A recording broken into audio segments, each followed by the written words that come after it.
নমস্কার বন্ধুরা, সুচিত্রাস ব্লগ থেকে বলছি। কেমন আছো তোমরা? আশা করি ভালো আছো। আজকে তোমাদের সামনে নতুন একটি ভিডিও নিয়ে হাজির হলাম। স্কিপ না করে দেখতে থাকো, আশা করি ভালো লাগবে। তো চলো আজকে দেখি কি রান্না করা যায়। রান্নাঘরে চলে যাই। দেখো চলে এসেছি রান্নাঘরে।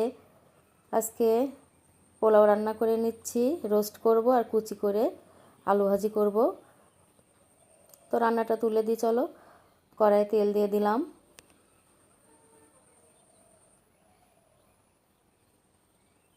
1 চামচ ঘি দিয়ে দিচ্ছি, কারণ পোলাওটা রান্না করতে গেলে ঘিটা খুবই প্রয়োজনীয়। ঘির ফ্লেভারে পোলাওটা সুস্বাদু হয়ে ওঠে।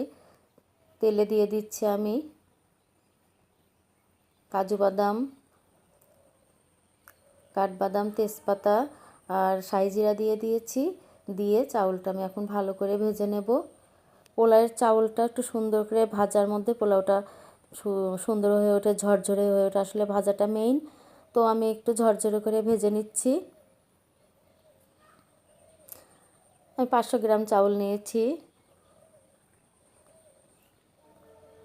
কারণ আমাদের বাড়িতে পোলাও খাওয়ার মধ্যে মেয়ে আর ছেলেটাই বেশি পছন্দ করে। তোমাদের দাদাবাবু কম পছন্দ, আর আমি বেশিরভাগ পোলাও রান্না করলে আমি খাই না, আমার জন্য সাদা ভাত করছি।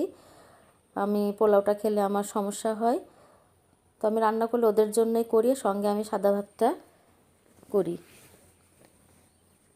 তো কয়েক পিস কাঁচামরিচ দিয়ে দিলাম, কিছু কিশমিশ ছড়িয়ে দিলাম, দিয়ে আমি এখন ঢাকা দিয়ে দেব।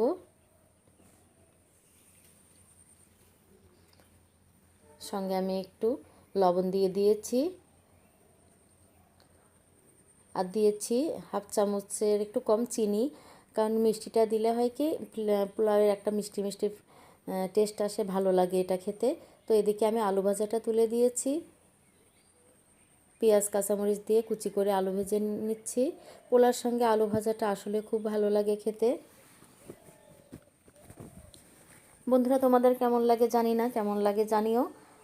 আমার তো পোলার সঙ্গে আলু ভাজাটা আমি ওদের জন্য করি, ছেলে মেয়ে পছন্দ করে।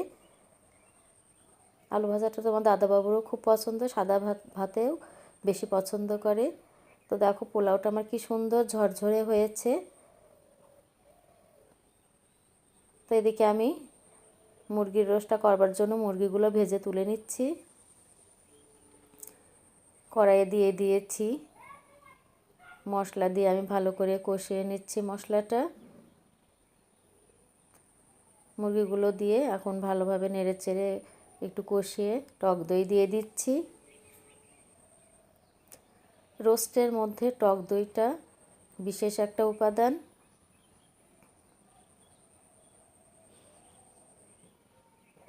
তো আমি একটু ঢাকা দিয়ে দিলাম। নামানোর আগে দেখো আমি একটু গরম মশলা বেটে রেখেছিলাম, দিয়ে দিলাম। তো তৈরি হয়ে গেল রোস্ট। তো বন্ধুরা দূরে কাছে তোমরা যে যেখানেই আছো, আমার ভিডিওটা তোমাদের কেমন লাগে বা কেমন লেগেছে অবশ্যই জানাবে। চ্যানেলে নতুন হলে প্লিজ একটা সাবস্ক্রাইব করে দিও। পরবর্তীতে নতুন নতুন ভিডিও নিয়ে আবার তোমাদের সামনে হাজির হব। সুস্থ থেকো, ভালো থেকো, সবসময় প্রার্থনাই করি, এবং তোমরাও সবসময় আমার পাশে থেকো, এই কামনাতে, এই আশাতেই বিদায় নিচ্ছি। ধন্যবাদ সবাইকে, এবং আমার ফেসবুক পেজে তোমরা ফলো করে দিও।